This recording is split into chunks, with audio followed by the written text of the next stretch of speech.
Buenas noches, bienvenidos a esta nueva edición de Coloqueo. Ya vamos por la número 233 de la programación virtual que se coordina desde el Instituto de Cultura Puertorriqueña y se discuten temas de Puerto Rico y el Caribe. Yo soy Pablo Luis Crespo Vargas, seré su moderador. Esta noche hablaremos sobre toponimia indígena en nuestros barrios con el amigo el doctor Rafael A. Torres San Inocencio, quien ha estado con nosotros ya, si no me equivoco, en 5 ocasiones. Rafael. Hola, muy buenas noches. Ya nos estamos poniendo, ya estamos aprendiendo. Eh, Muy agradecido como siempre a ti, Pablo, y a básicamente el Instituto de Cultura por la oportunidad que nos das para estar aquí. Este es el sexto. Los temas son los barrios del municipio de San Juan, del municipio, no básicamente los barrios solamente del viejo San Juan. Ese fue el primero. O sea que eso incluye Río Piedras y Santurce, San Mateo de Cangrejo. El segundo fue los barrios de Puerto Rico, que es el compendio general de los barrios. Y el tercero fue una serie de dos del caciquismo y el autonomismo en el 98, que es mi tesis de mi disertación doctoral. Y el otro fue las devociones. Para Semana Santa hicimos cómo los barrios recogen las devociones en Puerto Rico y cómo sus nombres reflejan esas devociones. Hoy vamos a hablar de la raíz indígena y les doy muchas gracias a todas las personas en Facebook. Mucha gente le acogió positivamente o le dio like, en otras palabras, y otras personas los compartieron, así que esperamos que básicamente el tema les guste y les doy la bienvenida, ya sea por Zoom, por Facebook o básicamente por la versión de YouTube que va a estar en las líneas, en las redes posterior a este taller.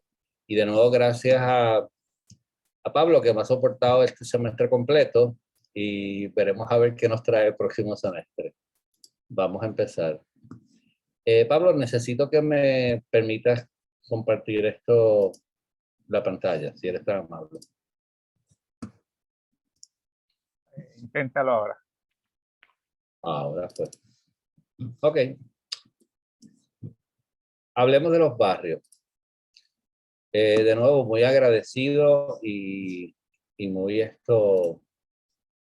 contento de poder estar aquí. Vamos allá. Tenemos que dar una introducción. Si usted ha estado en una de las versiones previas, ya sea de los barrios de San Juan, de los barrios de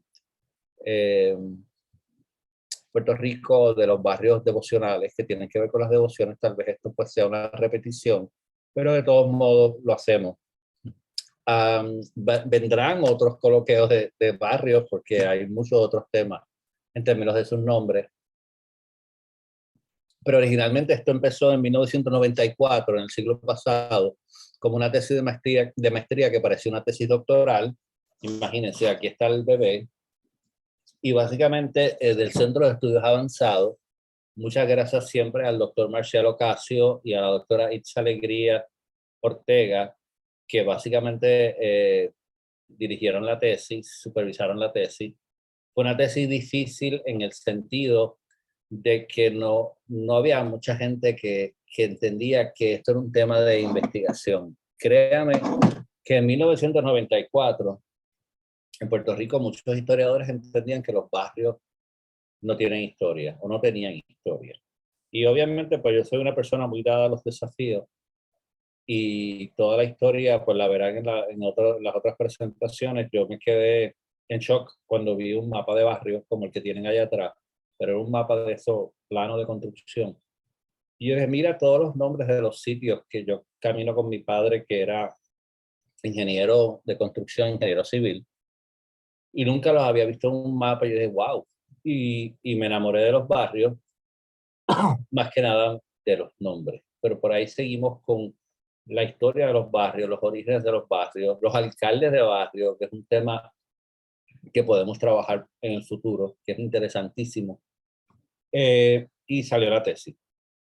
La tesis tiene 2 tomos, ustedes vieron el primero, este es el segundo, que en los tiempos aquellos de tecnología limitada, pues era un apéndice que realmente hace una lista de todos los barrios y de los que tenemos sobre ellos. Se divide en pues, o sea, topónimos hidrográficos, topónimos topográficos, etc. Y una de las áreas son los topónimos indígenas. Mi agradecimiento, bueno, el libro fue publicado en 1999 por la Fundación Puertorriqueña de las Humanidades. Voy a tener que apagar ese abanico. En un segundo.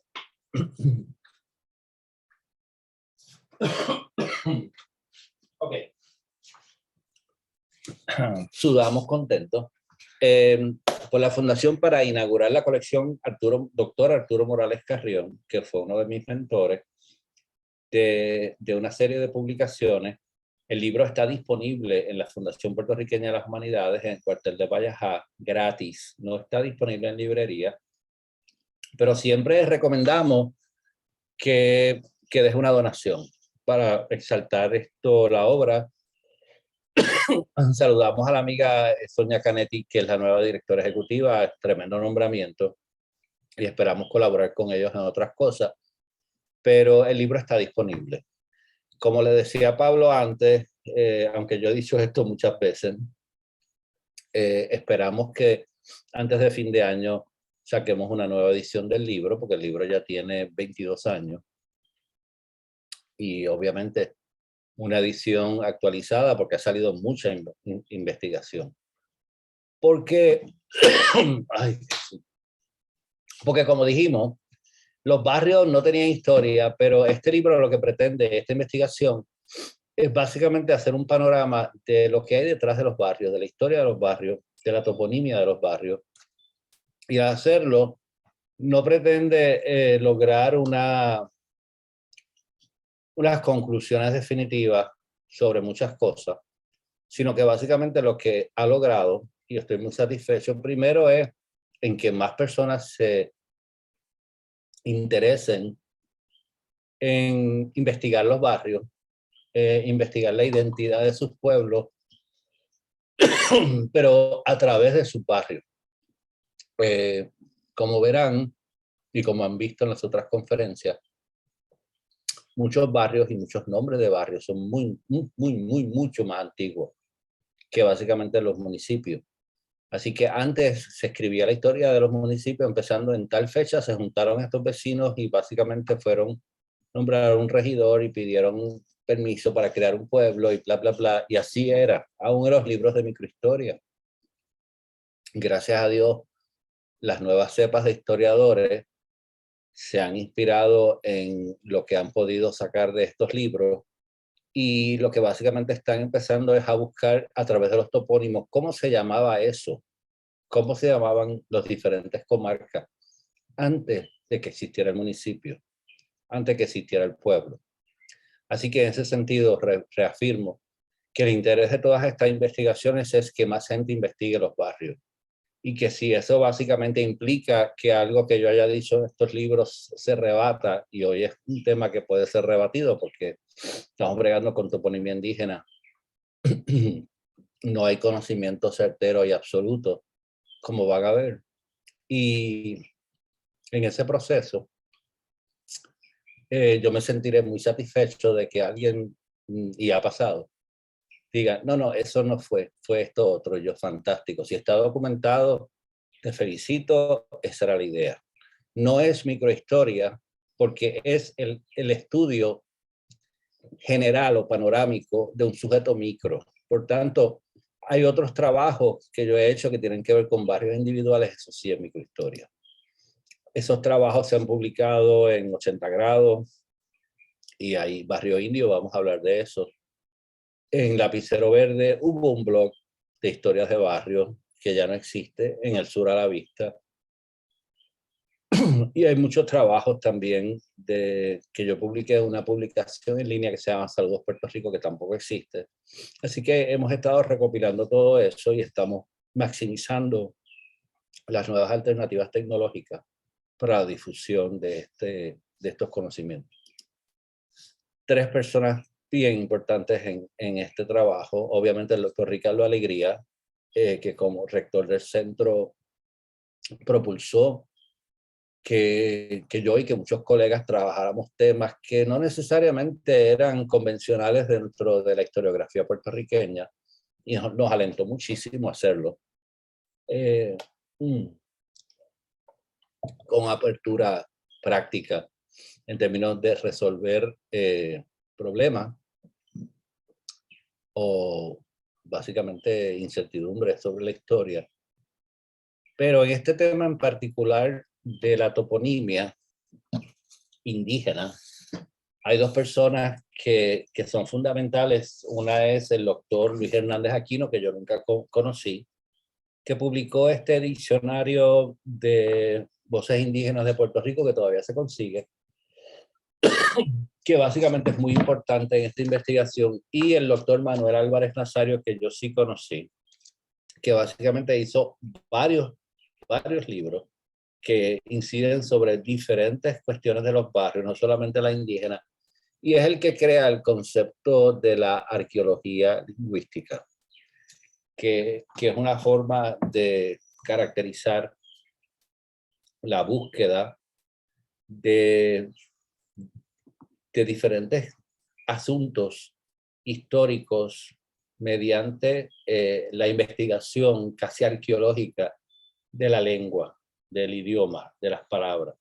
Así que mi reconocimiento y mi agradecimiento siempre a Hernández Aquino, y obviamente quiero aclarar también que después de que se publicó la tesis, han salido muy buenas colaboraciones. Hay un libro del amigo Pancho Moscoso, mi maestro, que yo estoy loco por leer, que tiene que ver con los caciques, que posiblemente pues amplíe, rebata o fortalezca muchas de las cosas que estamos diciendo aquí, y no es el único. O sea, han salido muy buenas investigaciones, especialmente en lo que tiene que ver con las palabras, los nombres y el legado indígena, que queremos incorporar eventualmente en una nueva edición.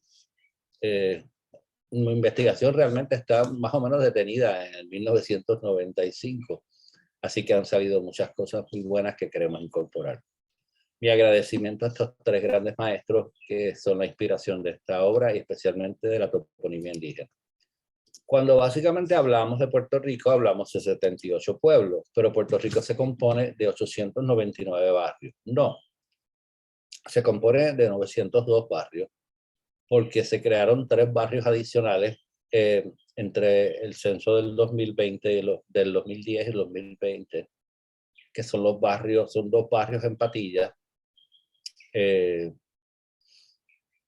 Palo Seco y Tumbao, y el barrio de San Just, que es un barrio interesantísimo por la historia del topónimo. Es un antropónimo, es un nombre de persona. Creo que es en Trujillo Alto, entre Trujillo Alto y Carolina. Pero en realidad no se están creando nuevos barrios. ¿Cómo hablamos de los barrios? Pues hablamos de 899, 902 barrios, pero existen 151 subbarrios. Como recordarán de la conferencia original de Santurce, de San Juan, Santurce nada más tiene más de 41 subbarrios. Mayagüez tiene 5, etcétera. Y en el caso de, por ejemplo, de Camuy, Camuy tiene cuarteles. Los otros días estaba hablando con un historiador sobre eso mismo, porque él encontró también el concepto de las manzanas. Mis saludos al señor Delgado, que encontré muy interesante, pero muy interesante, porque yo no me había topado con las manzanas. Le ha trabajado el área de Arecibo y estamos en comunicación. También en el área de Arecibo me dio San Jos, gracias María Reyes. En San Jos, perdón, en Arecibo también está el barrio de Biafara. Hay muy poca toponimia africana en Puerto Rico, y está posiblemente la que hay está en los sectores. Así que eso es un área de investigación que estamos explorando, pero no en los barrios como tal. Cuando hablamos de los barrios, tenemos que entender que estamos hablando de unas jurisdicciones que están recogidas por el censo. Y tengo que hacer esa aclaración porque alguien me puede decir, pero mira, yo soy de Maracal, y Maracal en el barrio San Salvador, o yo soy de Villa Palmeras, y sí, Villa Palmeras es un barrio, pero no es un barrio reconocido por el censo. Cuando hablamos de 899, 902 barrios, son las unidades reconocidas por el censo. Los nuevos barrios se crean por acción legislativa en el siglo XIX, los aprobaba la Diputación Provincial, que era el equivalente de eso mismo. Y en ese sentido, los subbarrios y los sectores son otra cantera increíble. Para nosotros, básicamente, trabajar, acabo de hacer algo que no debía. Pero nada, yo espero que no se dañe. Es una cantera excelente y es una nueva frontera. De la misma manera que tenemos 151 subbarrios, perdón, hay 824 barrios considerados rurales y 76 barrios que son lo que llamamos el barrio pueblo o el centro del pueblo, que usualmente son pequeños, pero usualmente son más poblados. Así que en ese sentido, también tenemos los sectores. Cada barrio está dividido por sectores y esto es un trabajo precioso que se hizo en Caguas bajo la administración del querido y siempre recordado William Miranda Marín, que fue un intento de cartografiar los sectores, pero los sectores son bien difíciles de cartografiar, porque son áreas vivas que cambian constantemente y que básicamente existen por la autoidentificación que tienen las personas. Aunque a principios del siglo XX se puso de moda ponerle estos anuncios a los sectores y a los barrios, ahí fue cuando empezó todo el auge de la identificación y la autoidentificación. Pero los sectores obviamente son un reto en términos de poder básicamente identificar. Algunos de los nombres de esos sectores son tan viejos o más viejos que los barrios. O sea, el nombre, vamos a ver ejemplos, pero cuando yo veo aquí a tu arriba, a tu abajo, esto, vamos a hacer un coloqueo, si Dios quiere, sobre los hatos. Eso lo que quiere decir es que aquí preexistió un hato, y ese hato posiblemente existió, y le han llamado el hato de Culebra y varias otras teorías, antes de que existieran el municipio de Caguas. Así que algunos de los nombres de los barrios y de los sectores son muy importantes.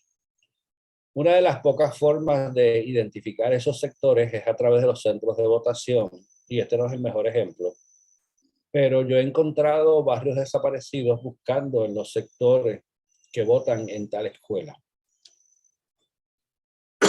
Disculpen. Es muy importante.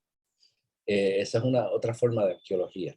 Y si usted va buscando hacia atrás, o sea, esos son los centros de votaciones del 2012, pero existen los centros de votaciones de años anteriores, usted de pronto se va a topar, como en el caso aquí de Guaynabo, de un sector que se llama San Tomé. Y cuando usted vaya abajo atrás a las crónicas del Cabildo de San Juan, se va a encontrar con San Tomé, se va a encontrar con Mocelo, y se va a encontrar con muchos otros nombres de sectores que son muy antiguos. Así que eso es otro reto para la historiador, la historia de los barrios, es trascender las 902 jurisdicciones y empezar a ver los sectores y ver cuáles de esos nombres de los sectores, muchos son modernos, pero algunos de ellos son muy antiguos también.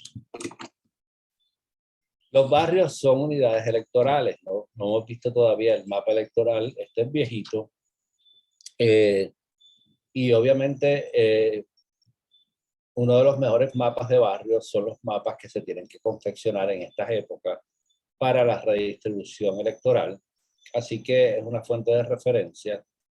En el pasado, los distritos electorales trataban de no dividir barrios en dos, pero eso ha cambiado, ¿ok?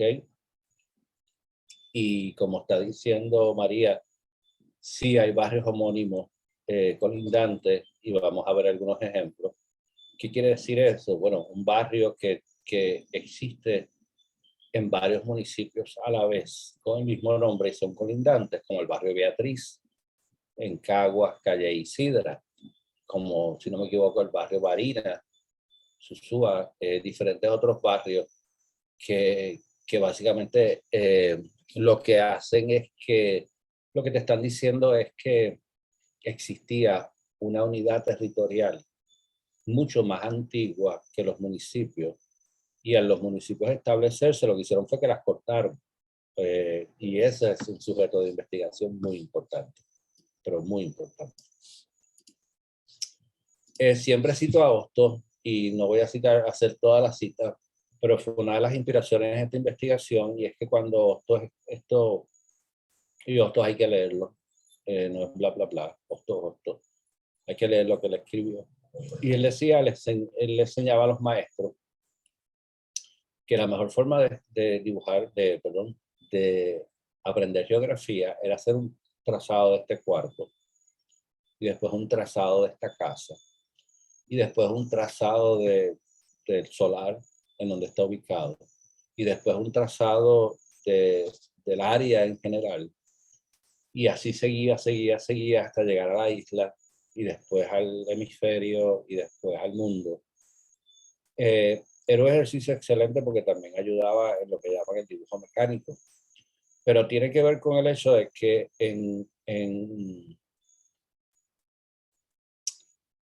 es muy importante que usted tome en consideración que esa forma de enseñar el mundo, es un globo del mundo, pero lo voy a coger y se lo haga al niño, le dice, mira, en esa puntita donde está ahí, ese piojito que hay ahí, esa hormiguita, es Puerto Rico.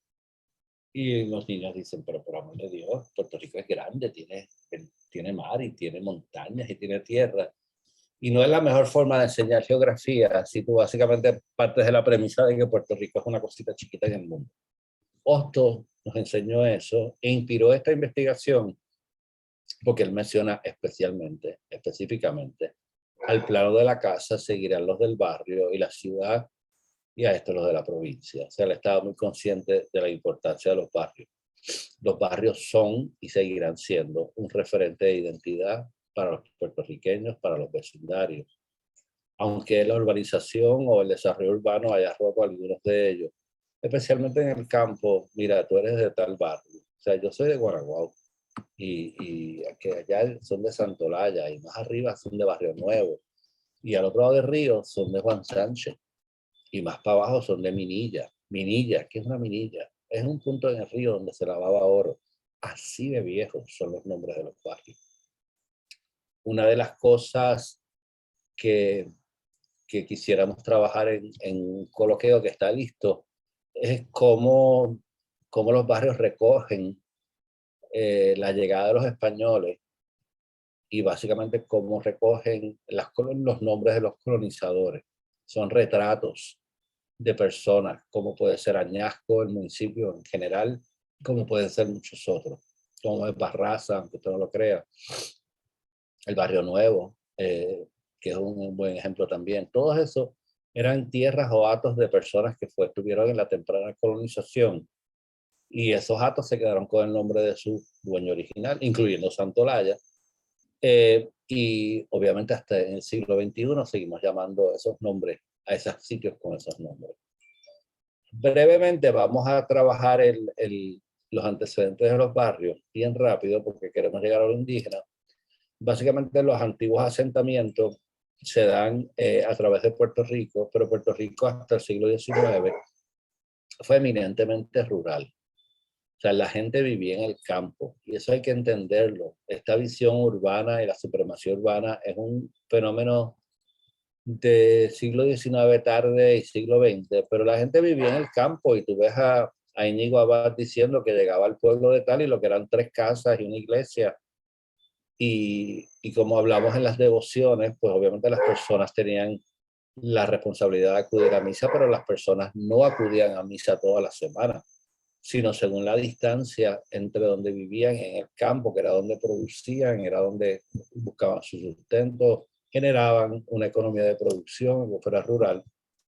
Pues básicamente ellos venían acá y entonces pues, hay gente que venía una vez al año, venía a las procesiones de Viernes Santo, venía a la misa de gallos, venían a lo que fuera.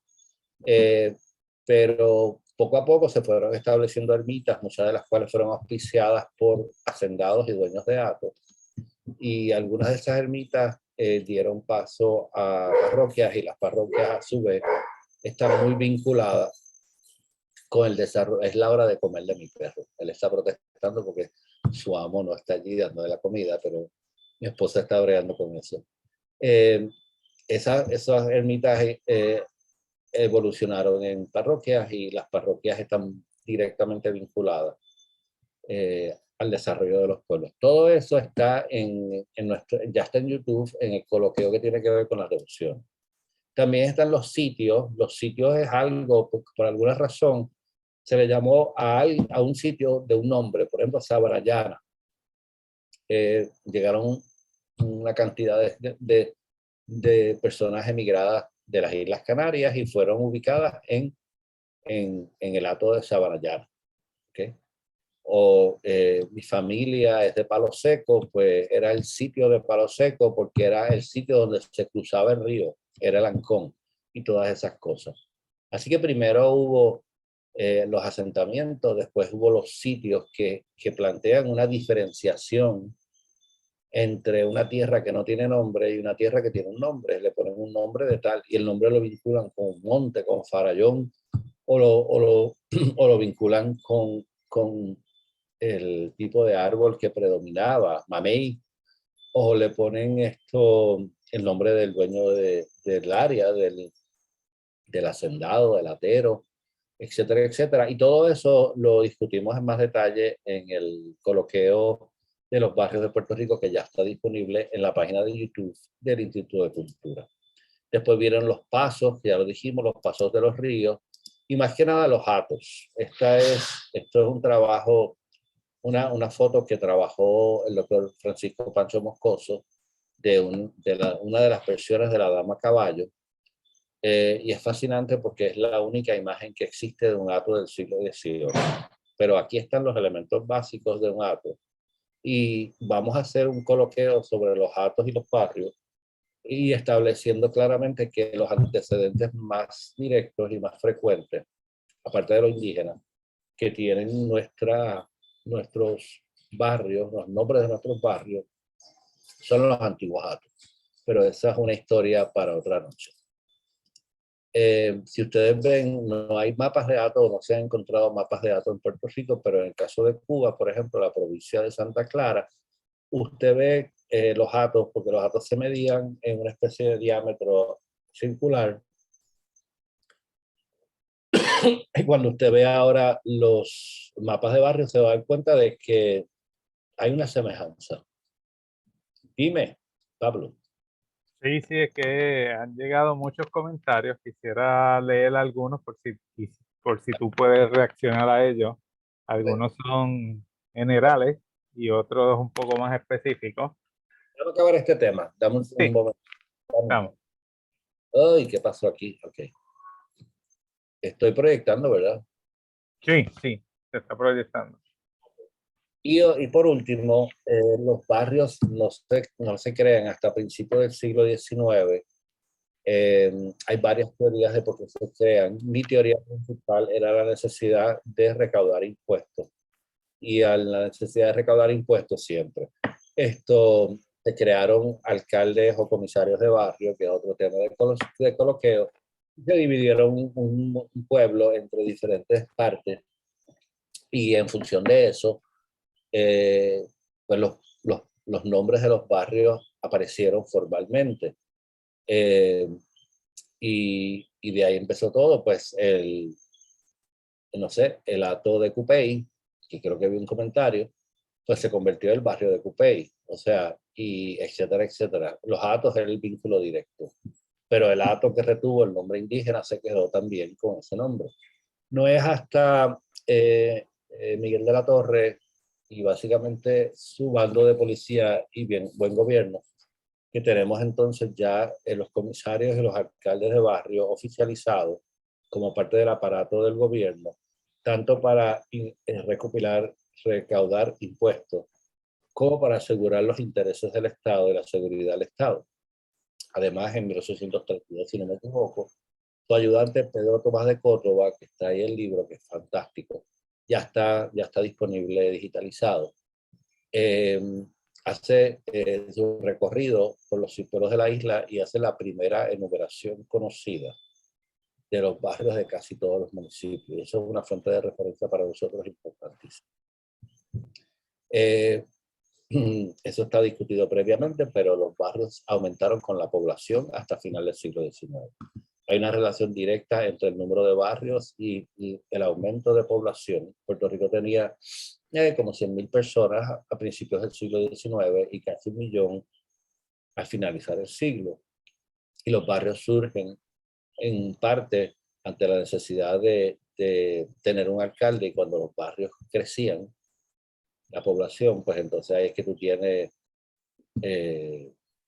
barrio alto, tierras nuevas poniente, tierras nuevas salientes, Mamey arriba, Mamey abajo, etcétera. Esa división de barrios tiene que ver con imperativos poblacionales del siglo XIX, pero eso se estabiliza a finales del siglo XIX, en donde ya casi no se crean más barrios, porque ya el concepto del alcalde de barrio termina y se convierte en un concepto más político partidista que un concepto más de seguridad del Estado. Ok. Disculpa, déjame saber. Está bien, voy a comenzar con nuestro público en Zoom, que hoy es bastante, más de lo usual. Bueno, cada vez que tú estás aquí tenemos un público bastante nutrido en Zoom. El señor Rafael V. Capó García escribe: cuando le pido a mis estudiantes que identifiquen el barrio donde viven, muchos me dicen, pero maestro, yo no vivo en un barrio, yo vivo en una urbanización. Totalmente de acuerdo. Y no solamente eso, hay muchos subbarrios que están, especialmente en Santurce. Tú tienes el subbarrio de Ocean Park, etcétera, que se han ido oficializando con los nombres de las urbanizaciones. Pero no te Correcto. preocupes, que le pregunten a los padres, colegas, que busquen la escritura de su propiedad y básicamente va a averiguarle qué barrio. Mejor que básicamente utilicen su GPS en su teléfono celular y el GPS le va a decir en qué barrio está, aunque básicamente se aterren. Le digo más, yo vivo en campo y parte de mi propiedad está en un barrio y parte de la otra propiedad está en el otro. Este colega Colón, creo que hizo un comentario en Facebook que lo vi así de esto. Sí, lo voy a leer ya mismo. Eso. Tiene que ver con eso. Ok, voy a leer, los voy a leer corrido. Si tú deseas, me detienes, ¿verdad? Jorge Ortiz Colón, desde el municipio de Guayama, que tiene nombre indígena. Javier Cesani Román, Mayagüez. Al Rivera nos escribe desde el Bronx, nacido en Arecibo. Jane Ramírez, desde Illinois, que también es nombre indígena. Rodríguez Carmen C., del barrio Indios de Guayanilla, con mucho orgullo. Diana Zambrana, desde New Orleans. María Reyes Bonilla, muy interesante. Los barrios componen la mayor parte del territorio de un municipio y donde vive la mayoría de sus habitantes. Ella misma nos escribe desde el barrio Carraízo de Trujillo Alto. También nos dice, hay unos barrios que cubren varios municipios. El barrio Texas cubre los municipios de Las Piedras, Humacao y llega hasta Yabucoa. Jorge Ortiz Colón, están los mapas de municipios y varios encargados por la Junta de Planificación en los tiempos de Rafael Pico. María Reyes Bonilla, según he leído, el barrio Cupey de San Juan es el más grande de Puerto Rico. Los de Carraízo colindamos con ellos. Rafael, ya esa te la leí. Jorge Ortiz Colón, varios barrios de Salinas, Lapa, Río Jueyes y Aguirre son muy extensos y diversos.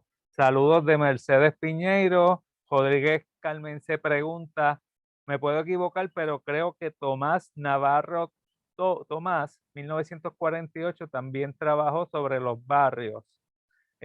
Jorge Ortiz Colón, también los barrios facilitaban la administración local y se refiere a los alcaldes pedáneos o de barrio. Y María Reyes Bonilla, Country Club, tiene parte en San Juan y parte en Carolina.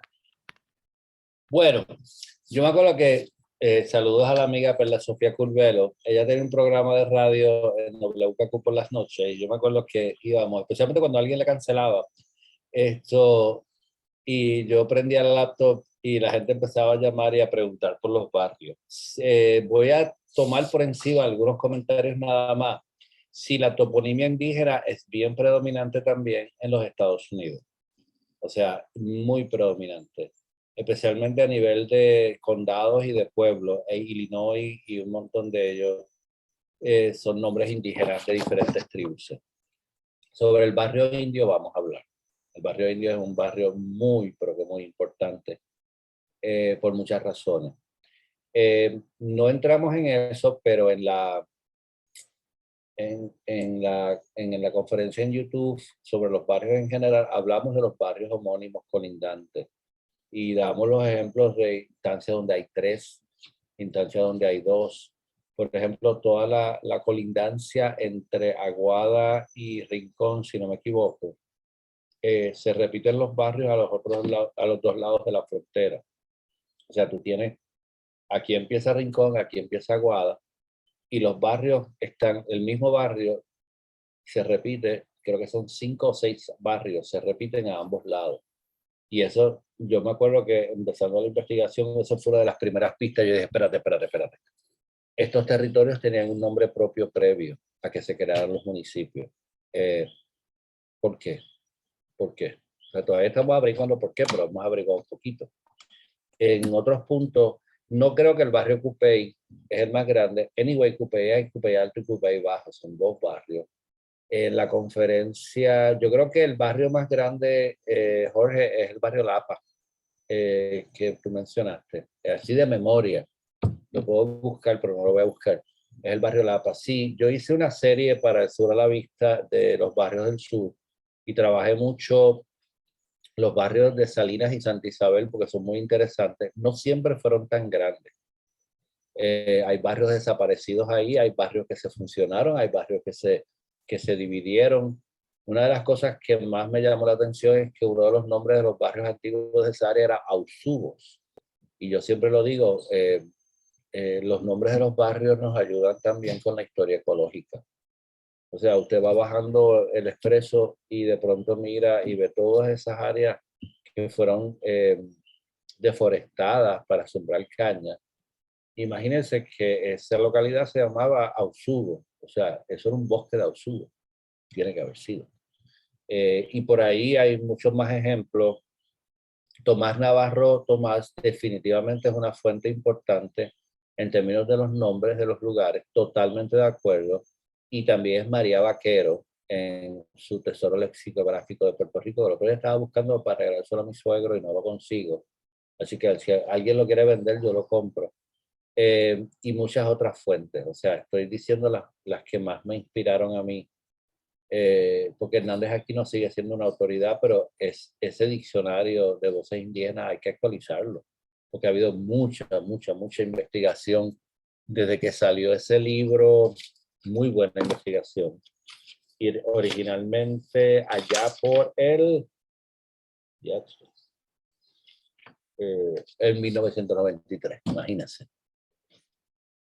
30 años. Así que es muy importante seguir buscando eso. Otra de las fuentes importantes fueron las descripciones topográficas que menciona Jorge Ortiz Colón. Yo nunca he podido conseguirlas, pero he encontrado algunas en el internet. O sea, yo las tuve que ver en biblioteca como hacíamos los historiadores del siglo pasado, porque no habían cosas digitalizadas. No quiero hablar de eso. Hablamos de eso en lo de Pepe City y los periódicos en la Fundación Colega, pero ahora es mucho más fácil investigar con tanta cosa digitalizada. Y yo las vi todas. Esas descripciones topográficas son excelentes. y el resumen que hace de la historia del pueblo o de cada uno de los municipios también. Pero también es un documento histórico en el sentido de que te deja saber cómo era ese barrio en la década del los altos 40, los principios de los 50. O sea, como no habían divisiones como tal y no había GPS, la gente decía, mira, tú vas por la carretera 837 y cuando llegas al Palo de Mango, al lado de la tienda de don Cucho Pérez, viras a mano izquierda y subes por ahí hasta la casa de fulano. Gente, eso ya no existe.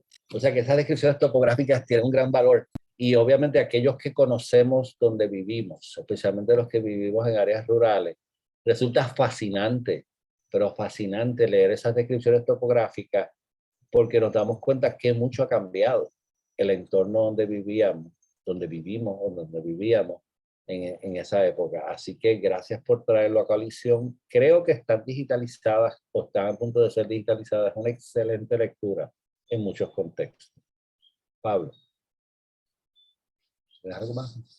No, puede continuar.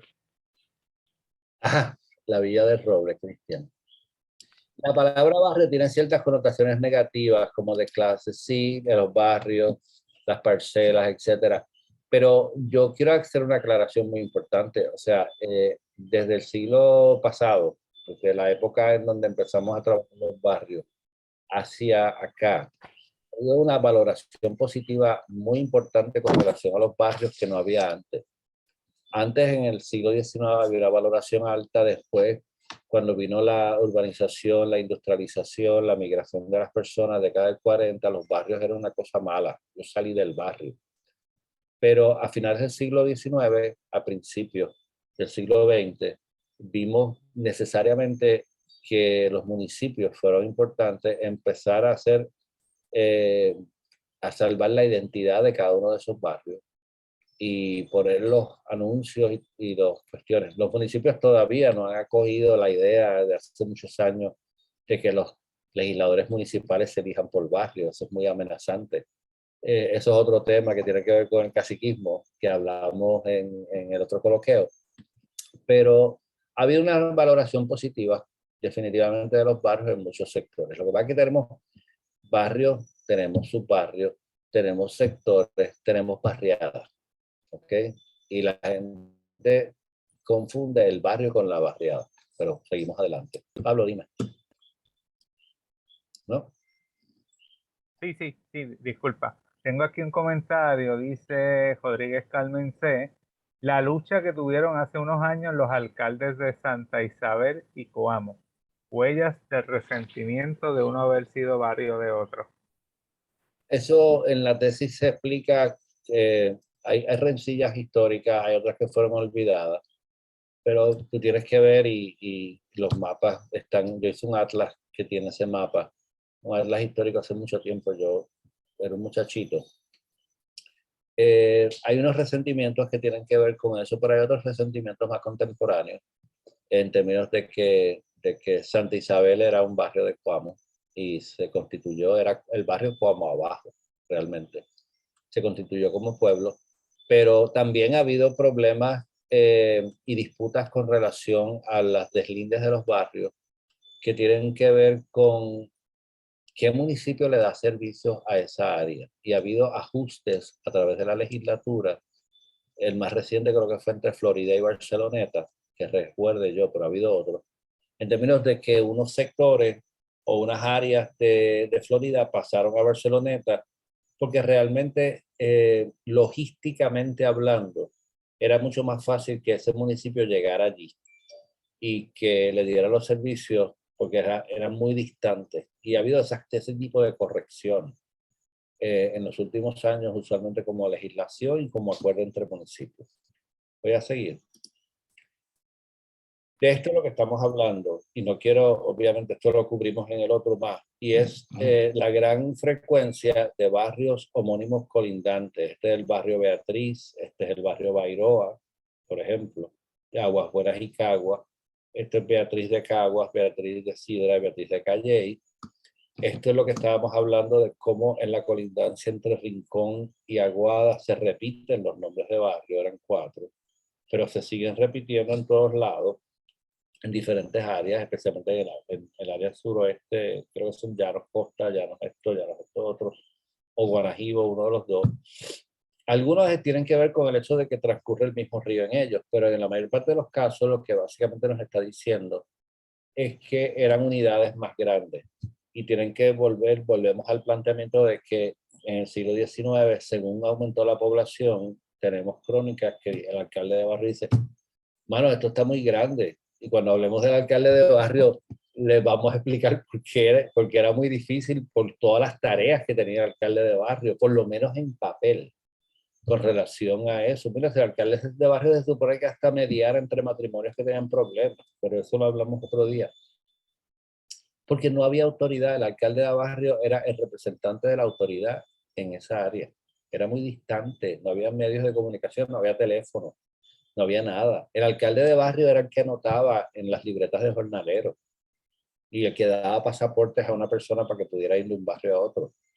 Es una historia bien grande. Y cuando los alcaldes de barrio se vieron en el problema, el dilema de que el barrio era muy grande, pues ahí vino la división de los barrios entre tal cosa arriba, tal cosa abajo, abajo, etcétera, etcétera. Pero eso lo cubrimos un poquito, pero podemos hacer un coloquio sobre todo eso. La arqueología lingüística es el concepto que acuñó en Puerto Rico el doctor Manuel Álvarez Nazario, y es el uso de la lengua como un recurso para rescatar historia, y es muy interesante, y es una inspiración para esto. La toponimia de los barrios también se inspira en la obra de Mark Bloch. Topónimo es un nombre de lugar. Toponimia es el estudio de los nombres de lugares. Esa palabra era bien desconocida, pero de verdad que últimamente yo oigo mucha gente hablando de toponimia y me fascina, o sea, me fascina que se reconozca. Una de las claves grandes, y siempre se lo agradezco a la doctora Astrid Cubano, es leer a Mark Bloch, la historia rural francesa, y captar cómo él reconstruyó la historia medieval de Francia utilizando los nombres de lugares, porque en las áreas rurales no hay necesariamente historia escrita. Las pistas tienen que ver con los nombres y los cambios. El cambio es historia, la continuidad no es historia. O sea, la gente estaba sembrando de esta manera, y esto es, el caso típico es en lo que conocemos hoy como Nueva York, New York City. Un libro fantástico que también me expuso a mí el doctor Aníbal Sepúlveda, que siempre aprecio. Y es que de pronto ellos sembraban en una especie de ¿cómo te digo?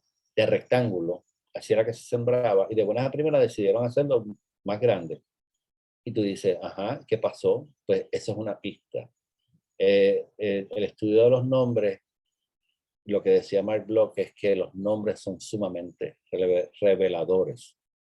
Más que básicamente pueden haber cambiado las aglomeraciones, puede haber habido nuevas vías de comunicación, puede haber habido, no sé, se crearon parcelas. Parcelas es un tipo de investigación toponímica importantísima también, pero los nombres persistieron. Eso que yo digo de Morcelo, cuando tú lees allá arriba en las crónicas del Cabildo, que por Cupey, por Caimito, pasaba la carretera central original, y una gran queja era que los coches se despeñan en la cuesta de Morcelo. Pues tú te tiras por Caimito hoy en día, y cuando acabas, pasas por la Escuela Superior Inés María Mendoza, para que tengas un punto de referencia, de ahí para adelante eso se sigue llamando Morcelo. Y estamos hablando way back. Así que el nombre nos ayuda a recorrer la línea del tiempo en sentido inverso. Okay. ¿Por qué esto se llama? Hay nombres que han desaparecido, hay nombres de barrios que han desaparecido, hay barrios que han desaparecido. Eso es la arqueología lingüística. ¿Desaparecieron o se convirtieron en sectores? Desaparecieron del todo. ¿Dónde estaban localizados? Yo creo que Jorge Ortiz ha trabajado un concepto que voy a traer ahorita con relación a Arroyo, que es un municipio que yo quiero mucho, pero no me voy a ir para Ponce con esto. Ahorita vuelvo. Hay muchos tipos de topónimos de barrio. Hay topónimos de hidrografía, o sea, nombres que básicamente son de ríos o de lagos o lo que fuera. Hay indígena, hay toponimia de flora que tiene que ver con árboles, con plantas y van a haber muchas. Está la topografía genérica, o sea, monte, llano, farallón, lo que fuera. Cerro Gordo, por ejemplo, que es un topónimo canario, las Islas Canarias. Antropónimos, que son de los más fascinantes, que son nombres de personas. Santolaya, Añasco, Barraza. Podemos hacer un coloquio de antropónimos, definitivamente. Topografía homónima, que básicamente es otro tipo o sea, está la genérica, que es monte, la otra es la que básicamente tiene que ver con el nombre de montes o de accidentes que hay en ese terreno, como puede ser el barrio Juan González, que es importante cuando hablemos de los colonizadores, y la cuchilla Juan González, etcétera, etcétera, etcétera. El barrio Bartolo y el monte Bartolo. O sea, ¿cuál vino primero? Pues no sabemos, pero definitivamente hay una relación. Los hatos, los cotos y las haciendas, que es uno de mis temas favoritos, especialmente las faunas. O sea, en Culebra hay un barrio flamingo. En Puerto Rico se reportan los últimos flamencos o flamingos a principios del siglo XX. O sea, están hablando del barrio Río Cuelles, o sea, están hablando de fauna, y hay fauna que ya no se da ahí. Obviamente, cuando hablamos de hatos, estamos hablando de la yeguada, quebrada puerco, estamos hablando del barrio Mulas, estamos hablando de un montón de cosas que tienen que ver con que ahí habían hatos de mulas. Los religiosos que los cubrimos recientemente, y los nombres que tienen que ver con palabras en el extranjero, como ya dije, que es Cerro Gordo, que es un topónimo canario que se replica aquí, hay muchos de España, hay español medieval, etcétera, etcétera. Pero entremos en la toponimia indígena. Hay varios problemas con la toponimia indígena que dificultan la labor de los investigadores. Primero, los colonizadores no eran hombres letrados, ¿okay? Y digo hombres porque realmente casi todos eran hombres, sino que eran militares, o eran labradores, o sea, hubo gente letrada que se tiró para América, pero la mayor parte del cuerpo de soldados y de colonizadores fueron gente que no necesariamente sabía leer y escribir. Bueno, es que aún al fin del siglo XIX, según el censo estadounidense, 85% de las personas en Puerto Rico no sabían leer y escribir. O sea, eso es otra cosa nueva. Así que los colonizadores escuchaban los nombres, pero no necesariamente podían escribirlos apropiadamente. Por eso es que hay tantas versiones de los nombres indígenas. Y no voy a entrar en detalle, pero tú te pones a buscar y obviamente y cuando usted lee la tesis, usted ve los diferentes, lo que llaman la grafía. O sea, cómo aparece en diferentes momentos ese nombre de ese barrio escrito de una manera distinta. Y estamos ya hablando del siglo XIX. Cuando tú vas al siglo XVIII, al siglo XVII y al principio de la colonización, básicamente la gente oía el nombre y lo escribía como le sonaba, si es que lo escribía. También están el hecho de que todo esto son fuentes orales, o sea, no sabemos. El gran reino, el gran cacicazgo de Utuado, no sabíamos cuán grande era. Tenemos una idea de cuán grande era. Obviamente sabemos que hay un barrio Don Alonso, y Alonso fue el nombre que le dieron a uno de los caciques de Utuado cuando lo bautizaron y lo hicieron un guaiteado, posiblemente Alonso Manso, pero eso es otra historia. Pero esto son fuentes orales. No había escritura, no se sabe de escritura, con excepción de lo que está investigando Reniel con relación al barrio indio y a las piedras, tú sabes, misteriosas que están apareciendo, pero no se conoce de una escritura como tal, y no podemos corroborar esos nombres. Es bien especulativo, es lo que se decía, lo que se oía y lo que se apuntaba. Ha habido mucha transliteración de palabras indígenas, que la gente los oía de una manera y las transliteraba, o sea, las adaptaba a su propio idioma. Eso quiere decir transliteración, o sea, tú tienes Lisboa, pero la gente que habla inglés le dice Lisbon y la gente que habla francés le dice de otra manera. Eh, el típico beduino Enrico en los ataques. O sea, el beduino Enrico es Bedouin o Edwin Hendricks. O sea, esa costumbre que había de coger los nombres e hispanizarlos o transliterarlos. Y también los fonemas. Los fonemas es que hay pronunciaciones indígenas que los españoles no podían procesar. Y al no poder procesarlo, las escribían como mejor las escuchaban. Les voy a dar un ejemplo de fonema. Una de las cosas más difíciles de aprender inglés es aprender el sonido de la T y la H. O sea, the. O sea, eso no es un fonema natural del español. The thing, that, whatever. Eso. Es bien difícil, eso es un fonema del inglés que no existe en el español, pero usted sabe que en todo el Caribe, aunque se habla inglés, tú vas a Jamaica y la gente no dice think, la gente dice think, ¿ok? O sea, es un fonema que no fue adaptado a los idiomas naturales del Caribe, no solamente de Puerto Rico, y los indígenas pasó lo mismo. O sea, ellos tenían una forma de pronunciar las cosas que no necesariamente era familiar a los españoles y a los otros colonizadores, también los británicos. Así que ellos básicamente hicieron una aproximación. Aparte del desdén general de la cultura indígena. O sea, ¿qué me importa a mí cómo se llame eso? Yo lo voy a poner como me dé la gana, pero si la gente lo sigue llamando. También cosas que suceden de que los españoles no entendieron bien. O sea, y no estoy siendo cínico. O sea, equivocaron el nombre de la comarca por el nombre del cacique. Hoy, yo estaba bregando con un caso hace poco que era, y no me acuerdo ahora, que, que, que se entiende, que realmente la palabra ha pasado como un sinónimo de algo que no era eso. Pero que básicamente los españoles entendieron que era eso y lo dieron a conocer como era eso, pero investigaciones lo que han dado, ¿no? Me fascinaría tener el ejemplo. Pero vamos a ver algunos ejemplos ya mismo. Obviamente, este es un mapa precioso de cómo era el Caribe antes que llegaran los españoles y los topónimos indígenas predominan no solamente en el Caribe, no solamente en Estados Unidos, también en Sudamérica, por supuesto. Desafortunadamente, las jurisdicciones que menos topónimos indígenas tienen son las británicas y posiblemente las francesas.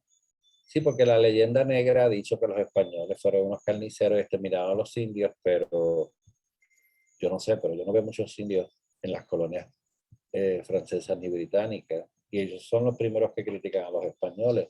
Pero por lo menos en términos de topónimos y en algún sitio racial, yo veo una persistencia indígena más fuerte en las colonias españolas y ni hablar de las colonias centro y suramericanas. Así que esto era el mundo indígena y estos eran los nombres. Por supuesto, aquí queda Borinquen, Haití, Quisqueya, etcétera, Cuba, son nombres indígenas. Jamaica, por ahí siguen, Abacoa, etcétera, etcétera. Y esto también aplica a Puerto Rico.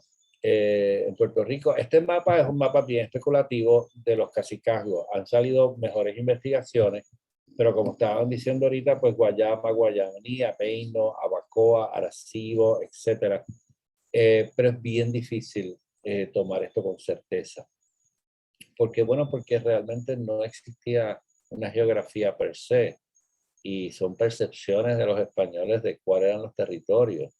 O sea, según esto, Guaynabo era todo Bayamón y Bayamón era un cantito. O sea, Utuado, pues dicen que era todo esto, pero, o sea, siguen surgiendo diferentes investigaciones que establecen, pues, tratan de precisar algo que posiblemente nunca se pueda precisar del todo, por lo menos hasta que se inventen el time travel. Esto, y son especulaciones en función, obviamente, pues, de Aguao y Humacao, o Humaca, o Macao, o Mabó, o como sea, ven el ejemplo, diferentes nombres para posiblemente la misma persona. Pues sí, definitivamente esta área es más certera porque fue el último área que básicamente prevaleció la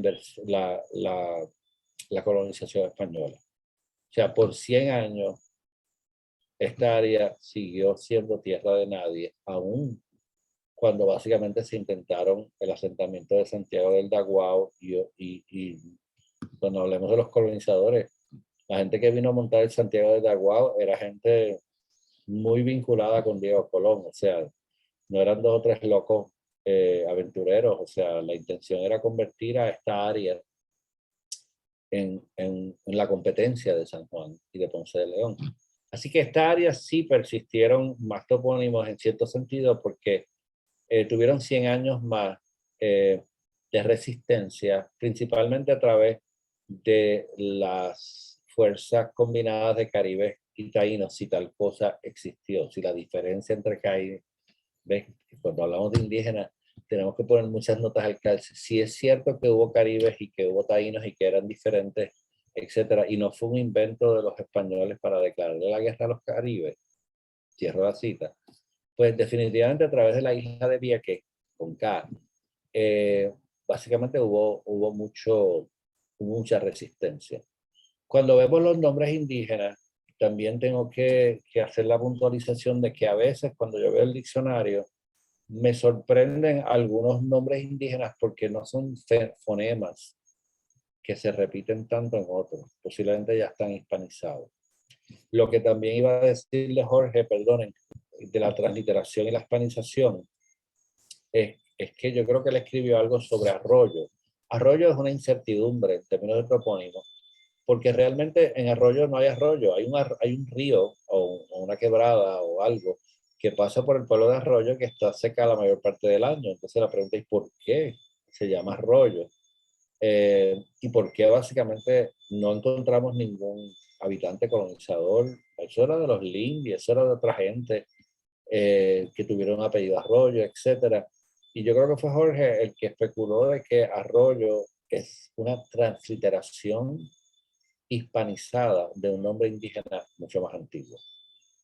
Entonces, esa es la dificultad que tenemos para rescatar estos topónimos, pero vamos a ver los topónimos. Los topónimos indígenas de municipios, pues obviamente yo no voy a cubrir eso porque mucha gente lo ha cubierto. ¿Qué municipios tienen topónimos que se vinculan o se adjudican como que son indígenas? Obviamente hay otros que tienen que ver con yucayeques y estoy loco de nuevo por ver el libro de Pancho Moscoso para poder actualizar esta información, pero eso es también muy incierto. De cacique también, y ya vieron más o menos este es el equivalente del otro mapa, de cacique. Pero hay una cosa bien importante y solamente hay 3, 4, 5, 6, 7, 8 municipios en Puerto Rico que no tienen ningún topónimo de barrio indígena. Que es lo que básicamente de nuevo Pancho dijo una vez que yo me quedé así mirándolo. Después de 500 años,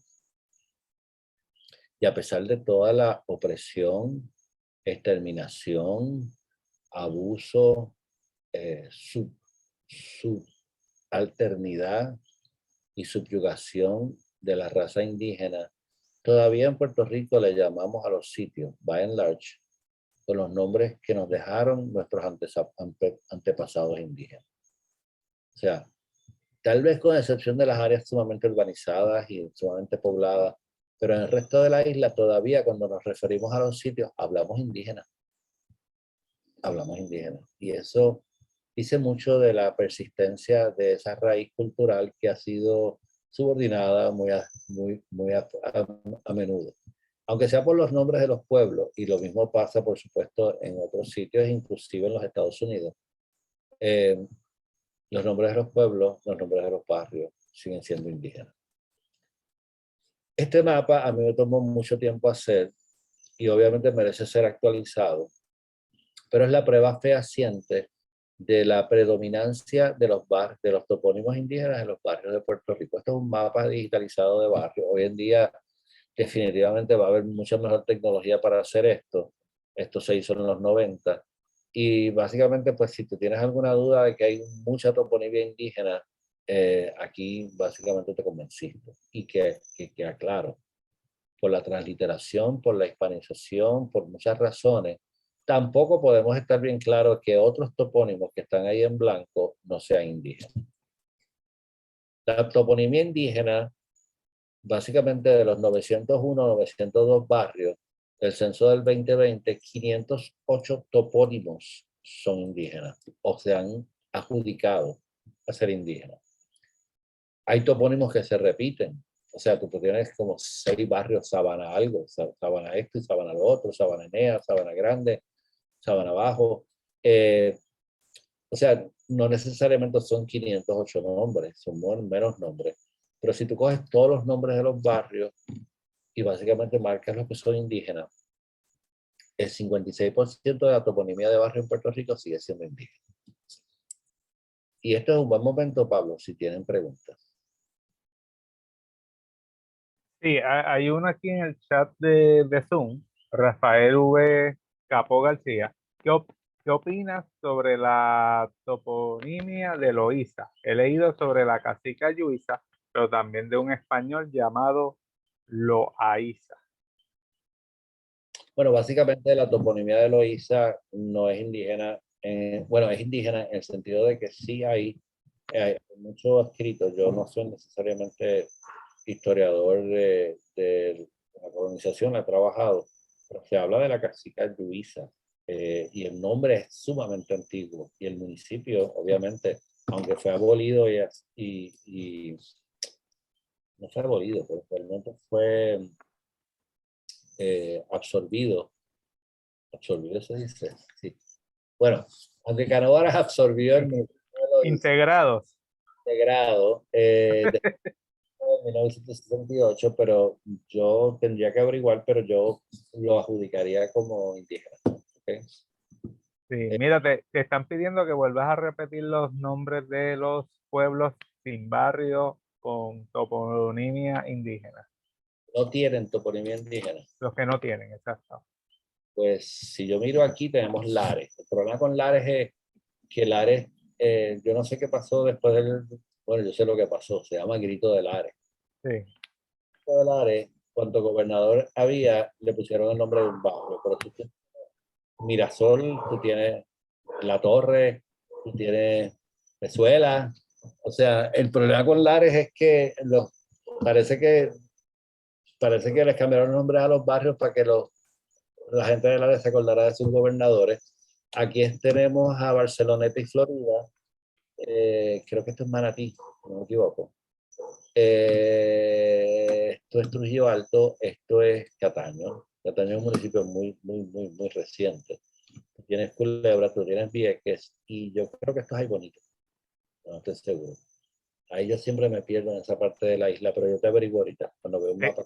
te quiero comentar algo sobre Lares. En un momento estaba haciendo una investigación sobre el municipio de Lajas y en historias, ¿verdad? En relatos que me contaron varias personas, ellos hablaban de que cuando se dio el grito de Lares, estoy hablando de personas mayores, que sus abuelos les habían contado a ellos, cuando se dio el grito de Lares, sus núcleos familiares vivían en esa área y que en esa área habían personas que se identificaban como indígenas y que en el proceso de la persecución en contra de los revolucionarios, pues también, aunque estos supuestos indígenas no estaban involucrados en el grito, pero al ser una minoría, también fueron perseguidos y algunos de ellos hablan de que se movieron hacia Maricao, San Germán y eventualmente llegaron a Laja. Vamos a hablar de las famosas indieras. Y Correcto. vamos a hablar de las famosas indieras, que fue técnicamente lo que se ha dicho y lo que han escrito los historiadores del siglo XIX y del siglo XX, es que fueron uno de los refugios de las poblaciones taínas, pero no solamente fue en las indieras, Barraza, aunque tú no lo creas, que es en el área de acá, casi metropolitana, en la área metropolitana extendida, creo que es Carolina.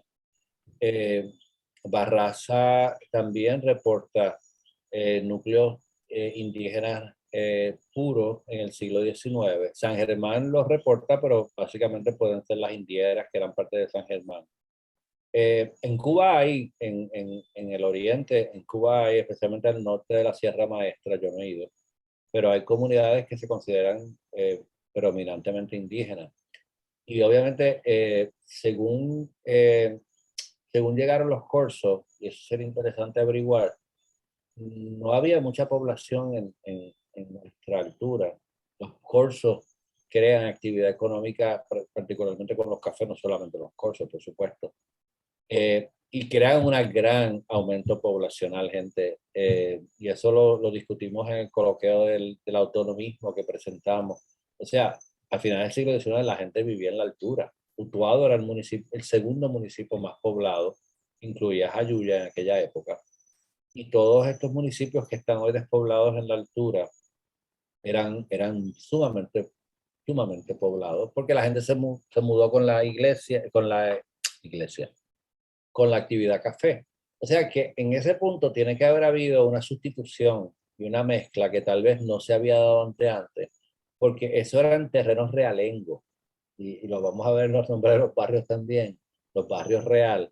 Y cuando hablamos que son terrenos realengos, es que no tenían dueños. Eso fue lo que hicieron los corsos, se fueron a la altura a buscar las tierras realengas para sembrar café. Por eso es que le llamamos los perros realengos, porque no tienen dueño, y al no tener dueños son de rey.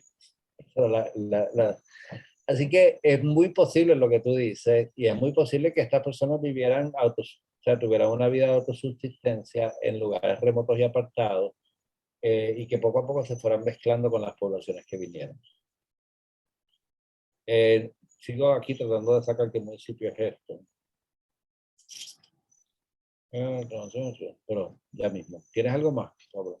No, puedes continuar. Ok, déjame ver aquí. Yo vi algo aquí que yo quería ver. Yo quería contestar, perdón. Bucarabones lo vamos a ver. Sí, yo creo que, señor Capó, Pané es muy importante. Gracias a Dios que tuvimos al Fray Pané, que fue la primera persona que trabajó la cosmología, la única posiblemente en profundidad. Fray Ramón Pané fue un sacerdote que se fue a vivir con los indios, entiendo que en la española, y escribió el libro más interesante, un libro chiquitito. Si le interesa saber la cosmología y la filosofía religiosa de los indígenas, esa es una fuente primaria prácticamente, porque no creo que había nadie que convivió, aún aquellas personas que hicieron mucha política y mucho bambán con los indígenas, no se fueron a vivir con ellos y a tratar de entenderlo. Así que obviamente la hispanización también tuvo que ver eh, con la cosmología y la religión, pero no crea.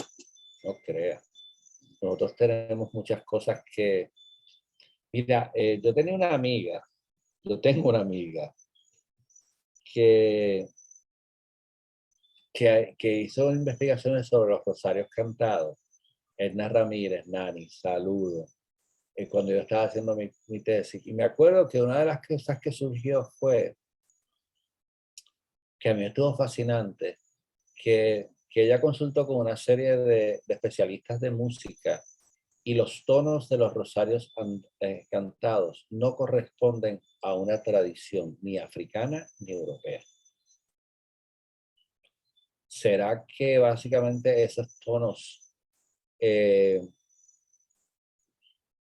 esos tonos son de los areitos? Porque nadie grabó un areito, pero los españoles estaban sumamente impresionados con los areitos. Y se especuló, y lo especuló fuertemente, yo creo que es su tesis de los rosarios cantados, de que hay tonos en nuestros rosarios cantados que están desapareciendo, que puede ser lo último que queda del areito.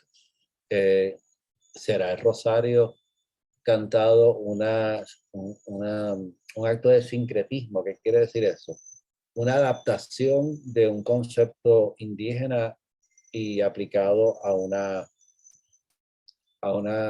celebración europea católica, igual que pasó en Loíza con la fiesta de Santiago, que era el único día que los esclavos africanos tenían libre, porque Santiago era el patrón del ejército.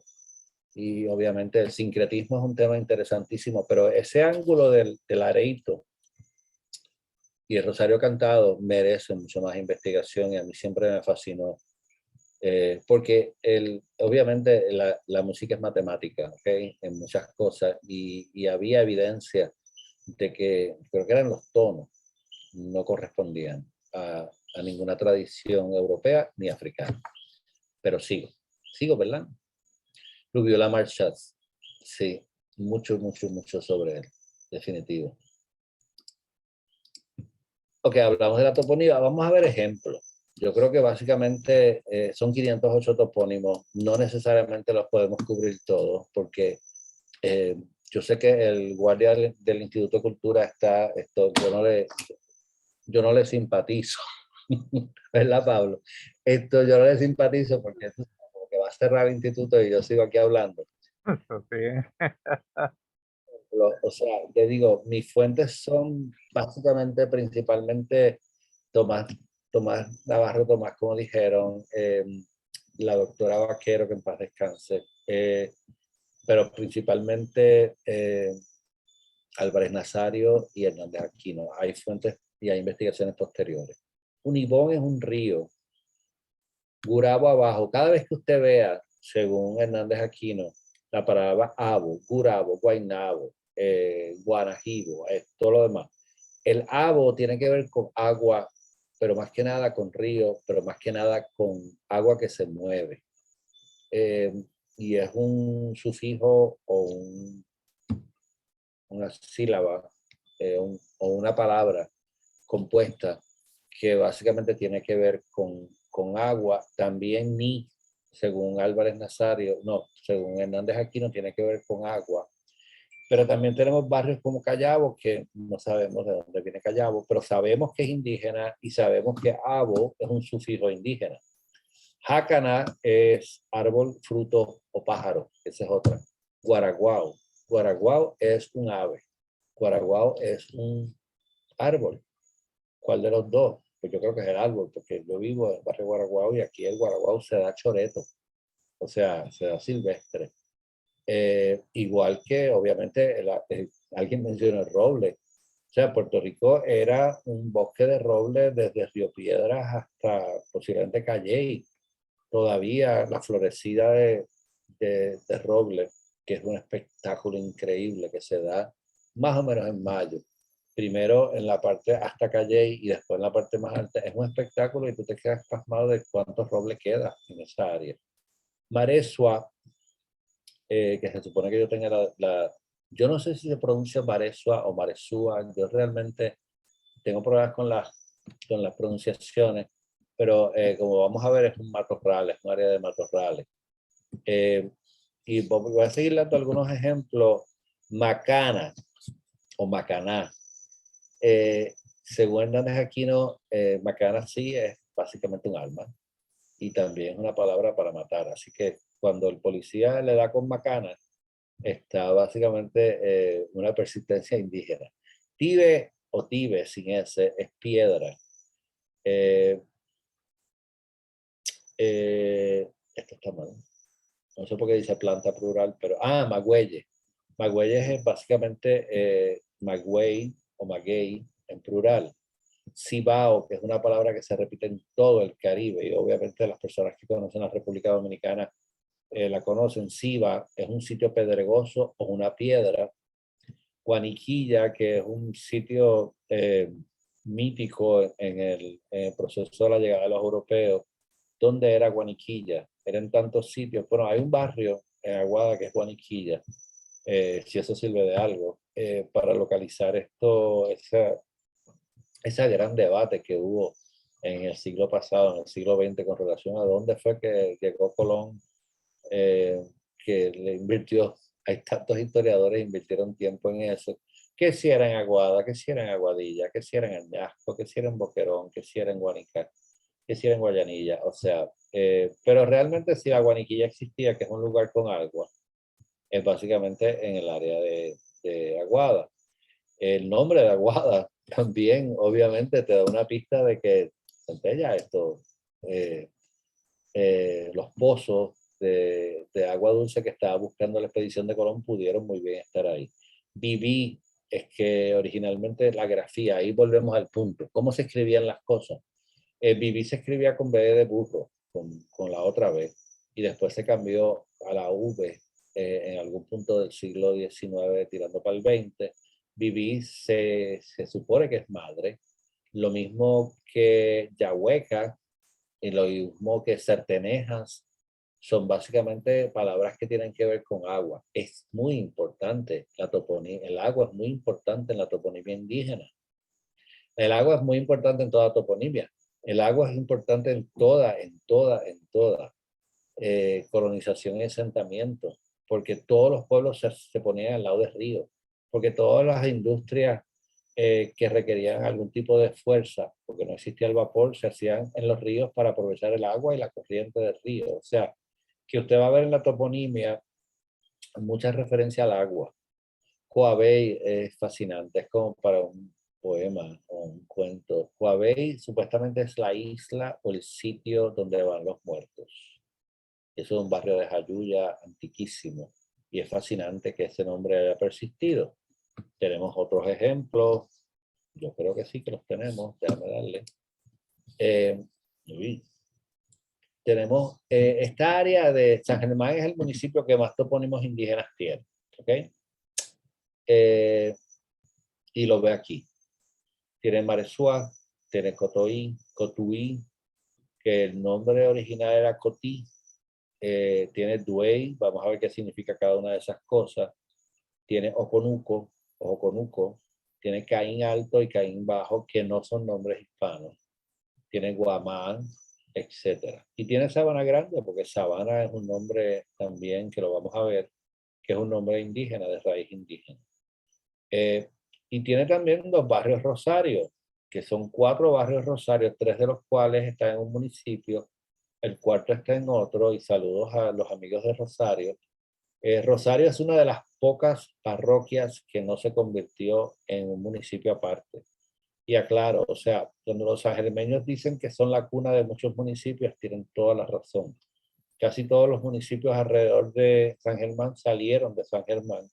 Y una queja que tienen los sangermeños, a los que yo quiero mucho, es que les quitaron las mejores tierras y les dejaron las peores. Y obviamente, pues, tienen su punto. Así que Rosario, parece que los sangermeños se pusieron duros y decidieron que Rosario no se iba a salir. Pero la gente de Rosario es muy orgullosa de su barrio. Ellos no son de San Germán, ellos son de Rosario. Para que tengan una idea de los nombres, Duey supuestamente es un nombre propio, se ha vinculado a un cacique o a un cacique menor.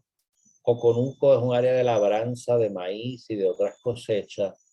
El guamá es un árbol y es un pez, volvemos al punto, ¿cuál de los dos? Árbol o pez. Maresua, yo no sé qué pasó, pero sí habíamos averiguado que Maresua es un área, una hondonada de matorrales, un sitio, es un ceboruco. Ceboruco es otra palabra indígena que no tiene un barrio, pero obviamente tiene muchos sectores en los pueblos. Ceboruco es un monte que tiene mucha maleza. Maresua y Machuchal, que no sé si lo vamos a ver. Básicamente son áreas de matojo. Pueden ser elevadas o no pueden ser elevadas, pueden ser hasta hondonadas, pero es tierra difícil de labrar o difícil de pasar cotuí, no sabemos lo que es, pero les da una idea. Hay más toponimia, por supuesto, Borinquen. Conocemos todas las diferentes teorías con relación al nombre de Borinquen.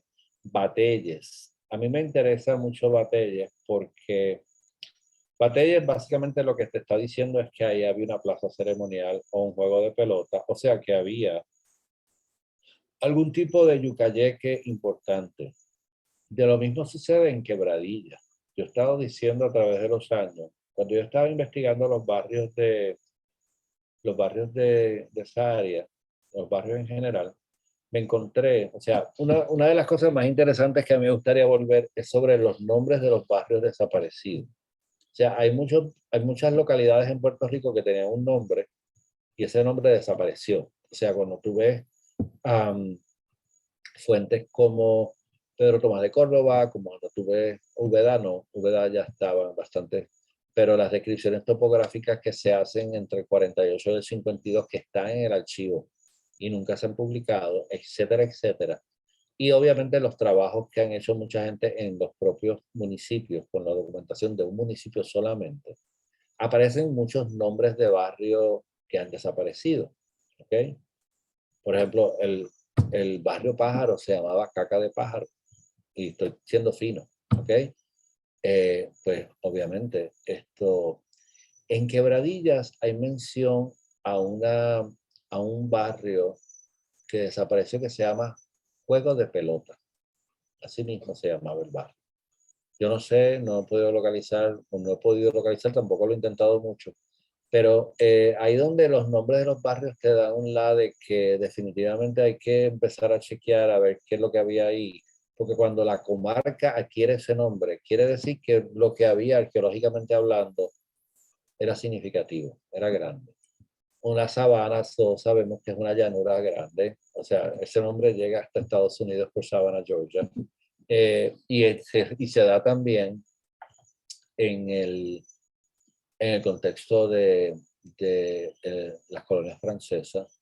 Por supuesto, si imagínense, para que tengan una idea, el nombre Aybonito se da en Haití como Hatibonit, así que es la misma raíz.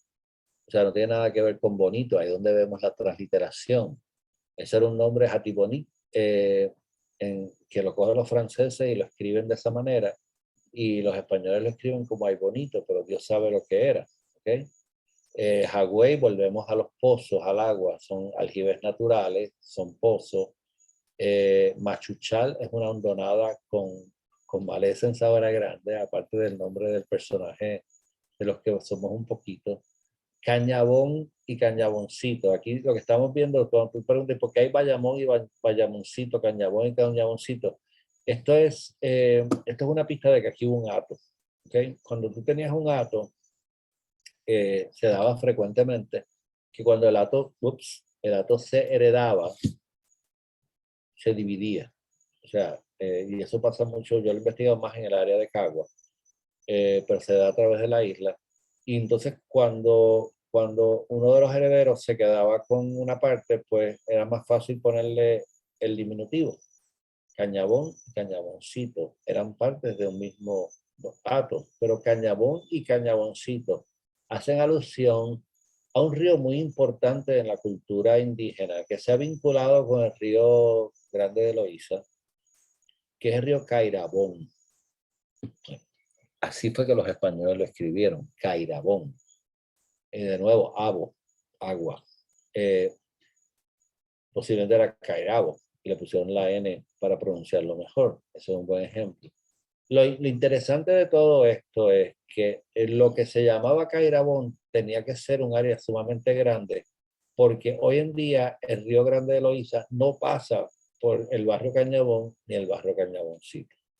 Tal vez esos dos barrios son los remanentes de un área geográfica sumamente más amplia que incluía, bueno, el Río Grande de Loíza baja por el barrio Espino de San Lorenzo, así que imagínense qué grande es. Así que son dudas, pero definitivamente cuando se investiga, pues hay un referente de Cairabón, o tal vez es que Cairabón era un nombre para todos los ríos. Ahí donde vemos que los españoles obviamente recogen los nombres, pero no necesariamente validan su significado. Y tal vez Cairabón es una palabra más genérica para los ríos, para que te vean el tipo de dilema que uno se encuentra en todo esto. Barrios como Susúa, no sabemos lo que es necesariamente, por lo menos yo no sé, tal vez hay otras personas que sepan. Y por el ejemplo, los antropónimos de posibles caciques también se dan en los barrios. Por supuesto, tú tienes Canovanilla, que posiblemente es un subato de Canóvana, Bayamoncito, que también es un subato. Mabú, a ese escrito tanto y tan interesante sobre todo la resistencia del cacique Humacao, de su hijo sobrino Mabú y de toda esta historia importante, porque la historia indígena no necesariamente se suprime en el este de la isla cuando llegan los españoles, porque ellos siguen militantemente resistiendo. Por tanto, hay mucha información de los caciques del área este.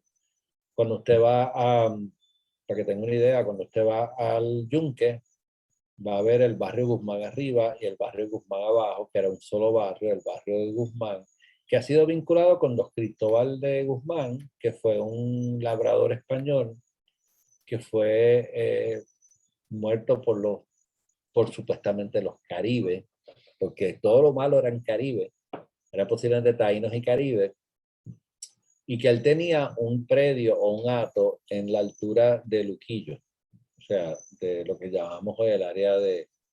¿Cómo usted se entera de eso? Porque en la acta del cabildo va la viuda a pedir una indemnización porque los caribes le mataron a su marido. Y que básicamente al hacerlo dejaron en el abandono este hato increíble que él tenía en las orillas de Luquillo, del gran monte de Luquillo, que era muy productivo, pero que los indios se lo incendiaron y le robaron el ganado. Así que en esta área, Mabú, Daguao, toda esa área, es un área que a mí me fascina, aparte de que tengo muy buenos amigos en el área de Punta Santiago. Para mí, y lo he escrito, he hecho artículos, para mí el antiguo Daguao no estaba en los terrenos de la antigua base Roosevelt Roads, donde está el barrio de Daguao, sino que básicamente el antiguo Daguao era lo que hoy conocemos como Punta Santiago, porque mejor ubicación que esa no la hay.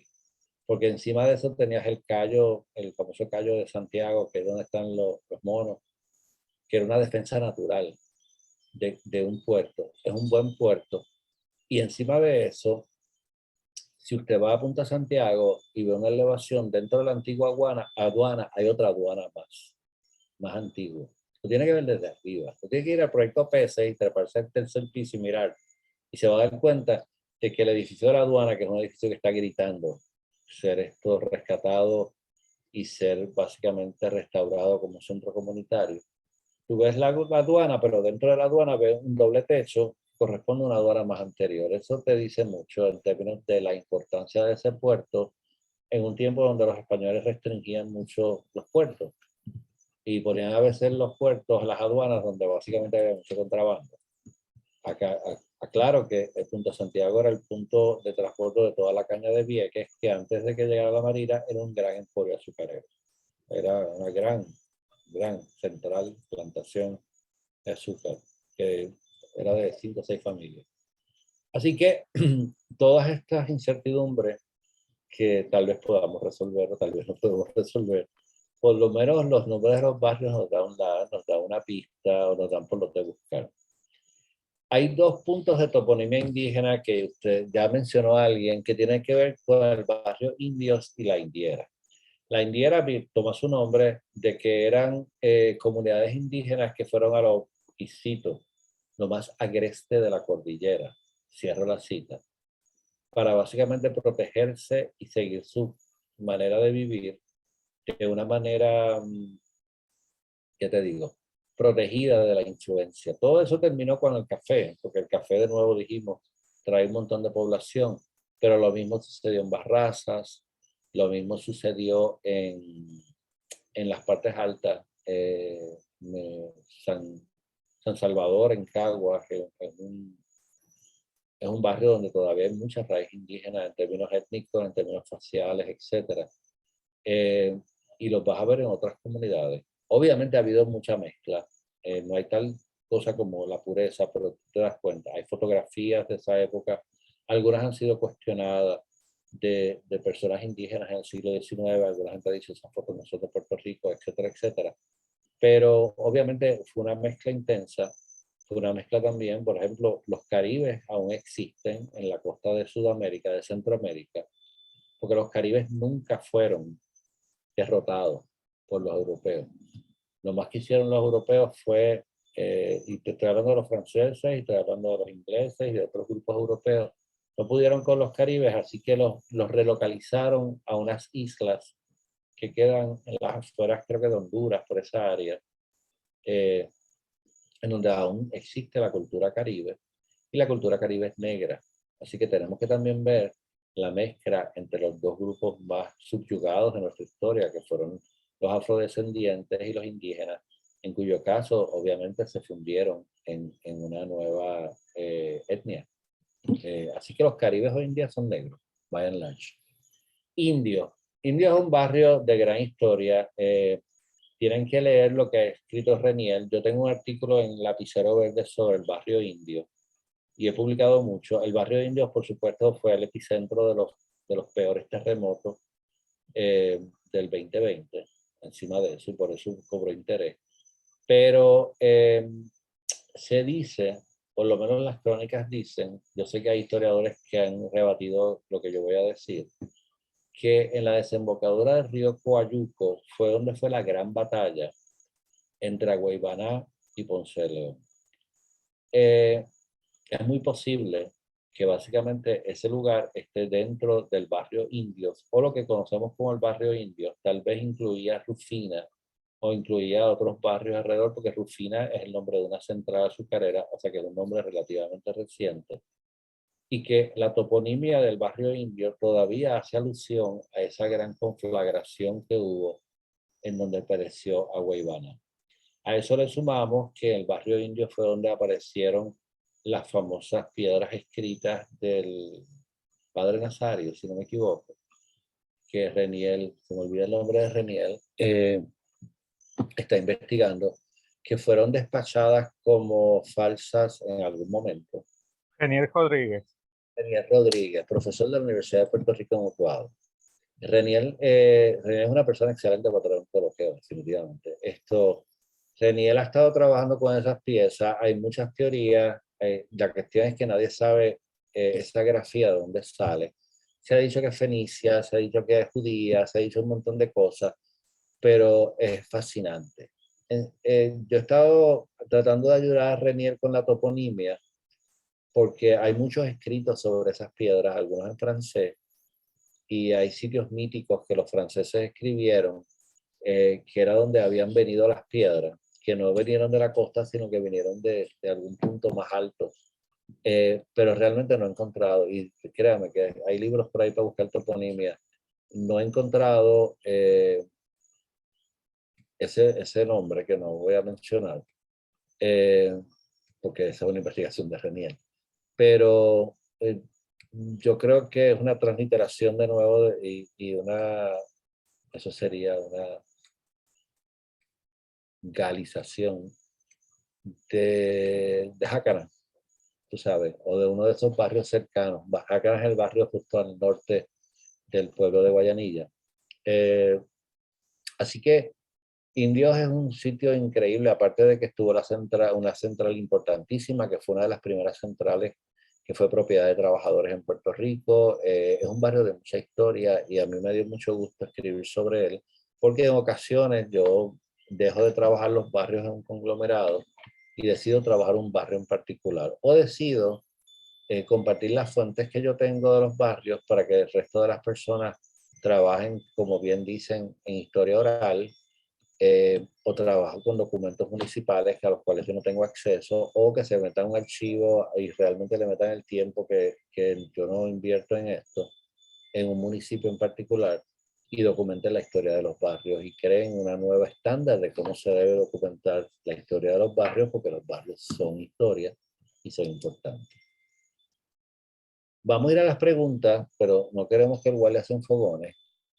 Podríamos estar hablando toda la noche de topónimos de barrio. Son 508 topónimos de barrio. Y algunos de ellos sabemos que son topónimos indígenas, pero necesariamente, por lo menos al momento que yo hice la investigación, teníamos un significado. Pero es importante que repasemos, como siempre, la importancia de los barrios. Los nombres de los barrios nos sirven para recorrer las líneas del tiempo en sentido inverso, sus nombres, sus topónimos. Son ventanas para que nosotros podamos ver la flora, y ese es un tema particular, o sea, con la historia ecológica de Puerto Rico a través de la reconstrucción de los nombres de los barrios. O sea, hay barrios arrozal en Puerto Rico, hay barrio Oveja en Añasco, la fauna igual. O sea, cómo los nombres de los barrios nos ayudan a rescatar una historia que es rural, pero que no por eso deja de ser importante. Igual las topografías, las hidrografías, los rastros de viejos hatos, de cotos, de haciendas, de ingenios, los patrones de colonización. Una de las cosas que hablamos en el primero es por qué hay más barrios en el área este y menos barrios en el área oeste. Perdón, porque hay más barrios en el área oeste y menos barrios en el área este. Bueno, porque básicamente el área este fue poblada primero y fue más poblada que el área este, entre otras cosas por la cuestión esta que dijimos de los taínos y los caribes, entre comillas. Los patrones de explotación de la tierra, las herencias indígenas y las persistencias indígenas que hablamos hoy, para exhumar, que eso lo queremos hacer el semestre que viene, o sea, los nombres de los barrios que tienen que ver con antiguos colonizadores, es interesantísimo, para develar la forma en que hablaban, porque también hay barrios que capturan un español medieval que no existe en Puerto Rico, y son muchos los barrios que lo hacen. Sus costumbres, sus imperativos y como hicimos en el otro coloquio, el previo a este, las devociones. Así que es importante que podamos redescubrir este cimiento omnipresente de nuestra historia y darle el valor que se merece, más que nada a través de la investigación a nivel local, de la identidad adquirida de las comunidades con relación a sus barrios y a sus sectores, y que ellos básicamente utilicen lo que se ha recorrido en el macro, en el caso, por ejemplo, el mío, y lo puedan aplicar y mejorar en la investigación particular de sus barrios o de sus municipios o de los barrios de sus municipios o de sus sectores. Y obviamente ha habido trabajos espectaculares también sobre las barriadas urbanas, etcétera, que yo no trabajo necesariamente, pero que me quito el sombrero.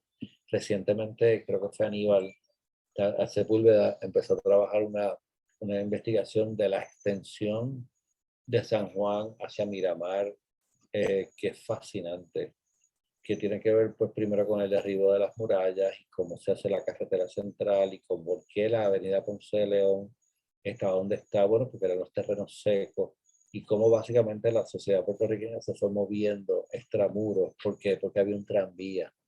¿Sí?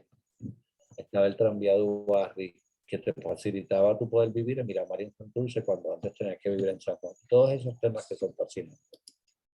La lección 27, 28 de Hostos nos dice: los habitantes del barrio, como los del hogar, forman una población, pero en vez de llamarse familia, se llaman vecindario. En estos tiempos de tanta violencia y de tanta angustia, es importante retomar los barrios como una extensión de nuestra familia. Yo me acuerdo que en este barrio, que es rural, decían que la gente del barrio no les roba a la gente del barrio, le roba a los que vienen de afuera. Eso es un pensamiento del siglo pasado. Posiblemente hoy en día le roban por otras razones. La droga, por ejemplo, es un ejemplo. Pero tú no le robas a quien tú conoces. Y para básicamente conocerlo son las personas de tu vecindario las que realmente son parte de esa familia extendida. No te encierres en tu casa, no te encierres en tus rejas. Es una falsa seguridad que te hace perder el sentido de comunidad, que es tan importante y que se vive tan fuertemente en tantas comunidades en Puerto Rico, especialmente fuera de las áreas metropolitanas. Y habiendo dicho eso, doy las gracias, pero no me voy. Vamos a contestar preguntas. Tengo el iPad aquí con la fuente de información. En caso Rafael, me preguntaron ahorita sobre el barrio Caín. ¿Cuál es el significado de la palabra? Como mencionaste que... Ajá. no tengo el significado de Caín, pero no es Caín y Abel. A mí me sorprendió también. Déjame ver qué hay de Caín aquí. Uy, estoy bien golpe con esto. También preguntaron sobre el barrio San Antonio de la Tuna, si Tuna era indígena. Es una buena pregunta. Realmente San Antonio de la Tuna no me suena a barrio, que yo hice aquí. No me suena a barrio. Pero sí, yo creo que sí. Hay una cosa que yo no vi aquí. Oye, aquí me faltan slides. Sí, aquí me faltan slides. No sé dónde está. Hay nombres indígenas que no son taínos. ¿Ok? Que Tuna puede ser eso. Tú tienes el barrio Mambiche, que es Nahuatl. Tú tienes el barrio Guatemala. Tiene que estar porque es el barrio de mi suegro.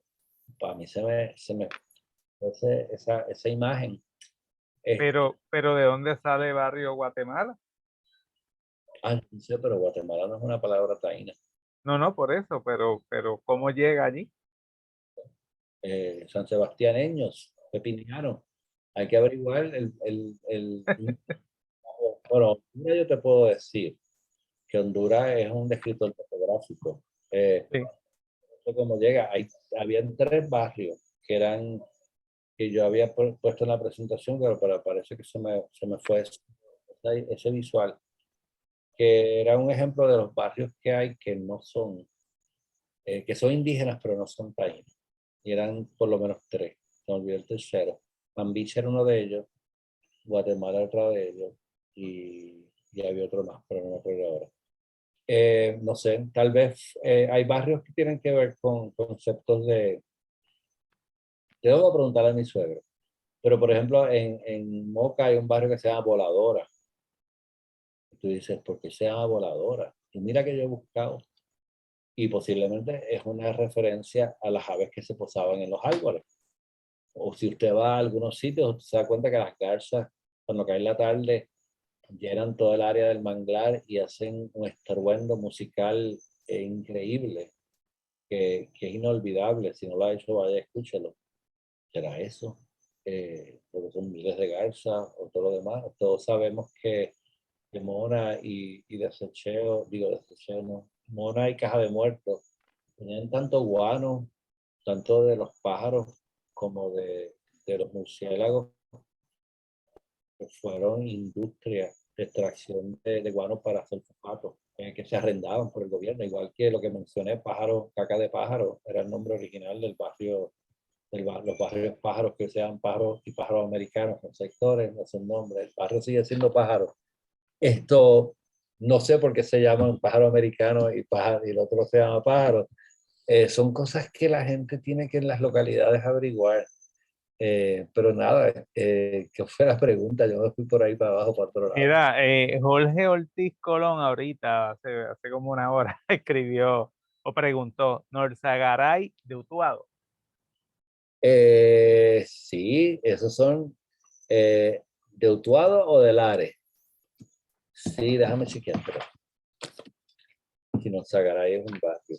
Yo sé que tienen el barrio La Torre, yo sé que tienen el barrio Pezuela, yo sé que tienen el barrio Mirasol. Déjame ver si no, Sagaray es un barrio censal. Dando mi libro de Tony. Pezuela, definitivamente.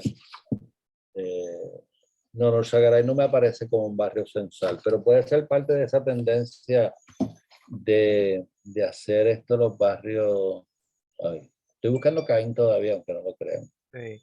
Mira, en Zoom, anónimo, ¿se pueden escuchar esos rosarios hoy en día en algún lugar? Ahorita hace como una hora lo mencionaste, los rosarios. Los rosarios cantados, aléjate del área metropolitana, en Caguas todavía se cantaban, en muchos municipios. En Rincón, en Lajas, en Sabana Grande, en Mayagüez, creo. El área noroeste. Esos tonos, yo no sé si ustedes, sabes que en el área oeste no se cantan realmente tanto los 6, ¿ok?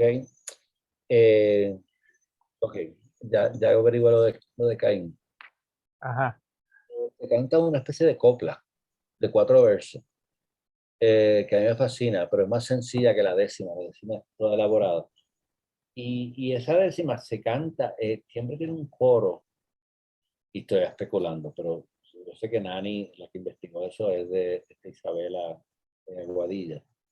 Tiene un coro bien alto, que han vinculado también al Rosario Cantado. Si usted oye la versión original de Yo tenía una luz que a mí me alumbraba, para que tengan una idea, los coros de esas canciones tienen son todos bien altos, casi desafinados.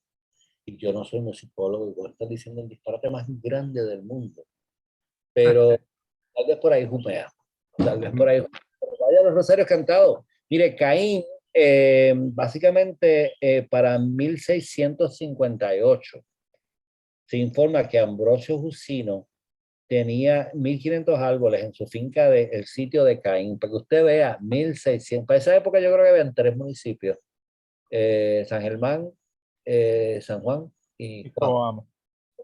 Ponce. Ponce estaba llegando. No, no, Ponce todavía le faltaba. Ya Caín existía y básicamente hay una segunda versión de su nombre que es Cabuín. Así que eso puede ser, y de nuevo, este es el mundo de las especulaciones, que el sitio se llamaba Cabuín y fue hispanizado a Caín. ¿No? Igual que el barrio Galateo. Ay, mira, yo he buscado Galateo. Rafael, tengo otra por aquí. ¿Qué dices del origen del barrio Jagüeyes en Aguas Buenas? Hawái, es un... Pero déjame acabar lo de Galateo. Galateo es importante porque yo empecé a buscar Galateo como si fuera una devoción católica por los Gálatas de la Biblia. ¿Ok? Eh, y no, aparentemente es una palabra indígena que básicamente fue eh, Panizada. hispanizada como Galateo. Y Wow. pues, eso fue lo que pasó también con esto. Hawái es una planta. Lo busco ahora. O un tipo de palma. Sí que ahora. No lo sabemos todo. Gracias a Dios. O no Eh, nos acordamos de todo. Hawái. Hawái es un hoyo natural entre las rocas. Volvemos al agua. Donde hay un depósito de agua dulce. Disculpen, no es un árbol. ¿Ok? Así que volvemos al imperativo del agua entre las poblaciones indígenas. Posiblemente, según Hernández Aquino, básicamente Hawái es un conjunto de Hawaiies. ¿Cómo? Digo, Hawái es un conjunto de Hawaiies que son un hoyo natural entre las rocas donde hay un depósito de árbol. También hay un árbol, familia moráceas, el cual hay algunas variedades como Hawái blanco, Hawái colorado y el conocido como laurel de la India. Es una posibilidad, pero a mí me suena más que en la otra, pero de nuevo. Que por ahí es que hay muchos barrios hawaiios, hay muchos, y hay más sectores hawaiios que los barrios. Así que puede haber sido, todo esto es especulativo, no van a matar los turistas de la historia. De nuevo, la búsqueda de agua y la denominación de los lugares para básicamente asegurar que el agua, Hawái hay en Aguada, en Rincón, Hawái es en Aguas Buenas. O sea que hay tres, no hay tanto. Yo creo que hay más. ¿Qué más? Y déjame verificar que no estoy viendo aquí en las redes. El, Porque se- la gente, el público empezó a hablar y a escribir y de hecho te invito a que luego cuando tengas tiempo entres a la página del ICP y revises, enviaron saludos, hicieron diversidad de comentarios, etcétera. Rafael Capó tiene dos comentarios. Sí, Shanghái, Buenos Aires y Marruecos. Mire, esos barrios tienen que ver esos son barrios de la modernidad, ¿ok? Eh, yo creo que la otra pregunta la contesté y te lo hubiera ilustrado de la toponimia que no es taína. Manatí. Yo no sé si yo no sé si Manatí es Nahuatl, te lo digo ahora. Pero había Mambiche, Guatemala y había otra más que yo había sacado. Me da una pena. Para que vieran que también hay otros tipos. Y voy ahora con lo que llaman las barriadas. Eh, Manatí es una hierba. Crecen perennes sumergidos. Chupacayos, por ejemplo. El barril Chupacayos de Fajardo, que todo el mundo dice de dónde sacaron este nombre tan feo. Se ha vinculado a una planta que se llama Cupacala. O sea, yo no sé si es la historia. Igual Cantagallo. Cantagallo es un sector cerca de aquí. Y aparentemente también es algo que comían los gallos. Es una hierba, un herbacho. Pero aquí, según Álvarez Nazario, Manatí es una voz caribe, ¿sí? Mamífero originario de América, de cabeza redonda, cuellos, pero también es o sea, la famosa vaca marina, pero también es una hierba. Sí, posiblemente tenemos a Manatí porque el nombre ya existía, pero Puerto Rico fue de las primeras áreas que se colonizaron. O sea, tampoco es que... Carifuñas, correcto, Caribes Negro. Bueno, Rafael, ya estamos por acabar. Te agradezco grandemente. Ajá, Luis Daniel Rivera vive cerca de la en el barrio Barina, sector Media Quijada en Yauco. Me fascina el nombre. Me falta lo de las barriadas.